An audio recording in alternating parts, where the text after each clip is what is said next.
എന്തായാലും സംസ്ഥാനത്ത് LDF-ഉം PDP-യും തമ്മിലുള്ള ഒരു പരസ്യസഖ്യം പുറത്തുവരുന്നു.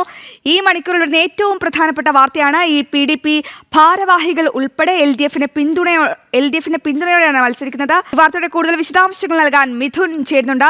മിഥുൻ, നമുക്കറിയാം ഈ PDP-യുമായുള്ള ഒളിഞ്ഞുള്ള തെരഞ്ഞെടുപ്പ് ധാരണകൾ മുൻപുണ്ടായിരുന്നു. ഇപ്പോൾ അത് പരസ്യ നിലപാടിലേക്ക് കടക്കുകയാണ്. എന്താണ് ഏറ്റവും പുതിയ വിവരങ്ങൾ?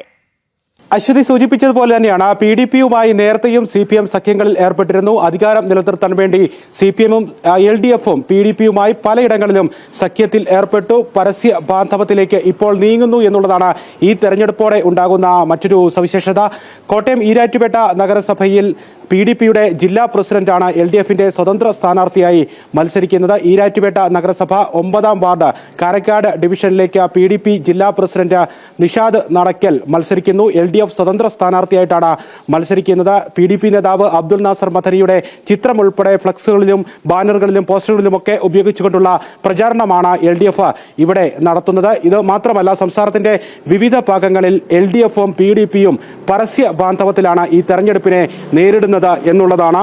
പലയിടങ്ങളിലും അത് തെന്നല, കരുമാലൂർ, മാറാക്കര, കുറ്റിപ്പുറം, വളവന്നൂർ, മുന്നിയൂർ, വളാഞ്ചേരി, തൃത്താല തുടങ്ങി സംസ്ഥാനത്തിന്റെ വിവിധ ഭാഗങ്ങളിൽ PDP-യുമായി പരസ്യ ബാന്ധവത്തിലാണ് LDF ഇത്തവണത്തെ തദ്ദേശ തെരഞ്ഞെടുപ്പിൽ പോരാട്ടത്തിന് ഇറങ്ങുന്നത് എന്നുള്ളത് പ്രത്യേകതയാണ്. ഇതിലെ വിരോധാഭാസം UDF വെൽഫെയർ പാർട്ടിയുമായി സഖ്യത്തിലേർപ്പെടുമ്പോൾ പരസ്യ ബാന്ധവം പുറത്തു വരുമ്പോൾ അതിനെ നികാശികാന്തം എതിർക്കുകയാണ് LDF.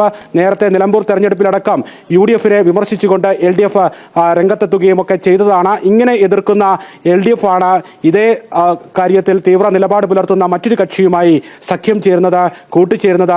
അങ്ങനെ ഒരു കക്ഷിയെ ചേർത്ത് പിടിക്കുകയും ഈ തെരഞ്ഞെടുപ്പിൽ മുന്നണിയുടെ ഭാഗമായി എന്ന് തന്നെ പറയാവുന്ന രീതിയിൽ ഭാരവാഹികളെ അടക്കം തെരഞ്ഞെടുപ്പിൽ മത്സരിപ്പിക്കുകയും ഒക്കെ ചെയ്യും. തെരഞ്ഞെടുപ്പെടുത്താൽ വോട്ട് ബാങ്കിന് വേണ്ടി തങ്ങൾക്ക് ഒരു എത്തിക്സും അത് ബാധകമല്ല എന്ന് തന്നെയല്ലേ LDF ഈ കേരളത്തോട് വിളിച്ചു പറയുന്നു?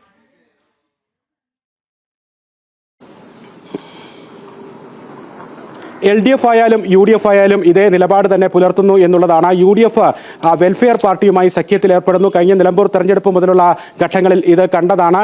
ഇത് എതിർക്കുന്ന LDF ഇതേ നിലപാട് പുലർത്തുന്ന, തീവ്ര നിലപാട് പുലർത്തുന്ന മറ്റൊരു വർഗീയ കക്ഷിയുമായി കൂട്ടുചേരുന്നു, തെരഞ്ഞെടുപ്പിനെ നേരിടുന്നു. അങ്ങനെ UDF-നെ എതിർക്കുമ്പോൾ അതേ മറ്റൊരു വശത്ത് PDP-യുമായി കൂട്ടുചേരുന്ന LDF-നെയാണ് കേരളത്തിൽ കാണാൻ കഴിയുന്നത്. ഭാരവാഹികളടക്കം മത്സരിപ്പിക്കുന്നു. പ്രാദേശിക PDP നേതാക്കളെ മത്സരത്തിനിറക്കുന്നു. LDF സ്വതന്ത്ര സ്ഥാനാർത്ഥികൾ എന്ന പേരിലാണ് പലയിടത്തും PDP നേതാക്കൾ മത്സരിക്കുന്നത്. ഈരാറ്റുപേട്ട നഗരസഭയിൽ നേരത്തെ സൂചിപ്പിച്ചതുപോലെ PDP-യുടെ ജില്ലാ പ്രസിഡന്റാണ് LDF സ്വതന്ത്ര സ്ഥാനാർത്ഥിയായി മത്സരിക്കുന്നത്. PDP-യുടെ നേതാക്കളുടെ ചിത്രങ്ങളും മറ്റും പ്രചാരണത്തിന് ഉപയോഗിച്ചുകൊണ്ടാണ് LDF സ്ഥാനാർത്ഥികൾ ഇത്തരത്തിൽ LDF സ്വതന്ത്ര സ്ഥാനാർത്ഥികൾ എന്ന പേരിൽ PDP നേതാക്കൾ മത്സരിക്കുന്നത്. LDF സ്വതന്ത്ര സ്ഥാനാർത്ഥികൾ എന്ന് പറയുമ്പോഴും ഫലത്തിൽ ഇവരെല്ലാം PDP-യുടെ സ്ഥാനാർത്ഥികളായി തന്നെ മത്സരത്തിനിറങ്ങുന്നു. അതും LDF-ന്റെ പിന്തുണയോടെ എന്നുള്ളതാണ് എടുത്തു പറയേണ്ട കാര്യം. പലയിടങ്ങളിലും ഈ LDF-ഉം PDP-യും തമ്മിലുള്ള ഒരു പരസ്യ സഖ്യം കേരളത്തിൽ എന്തായാലും മനസ്സിലായിരിക്കുകയാണ്.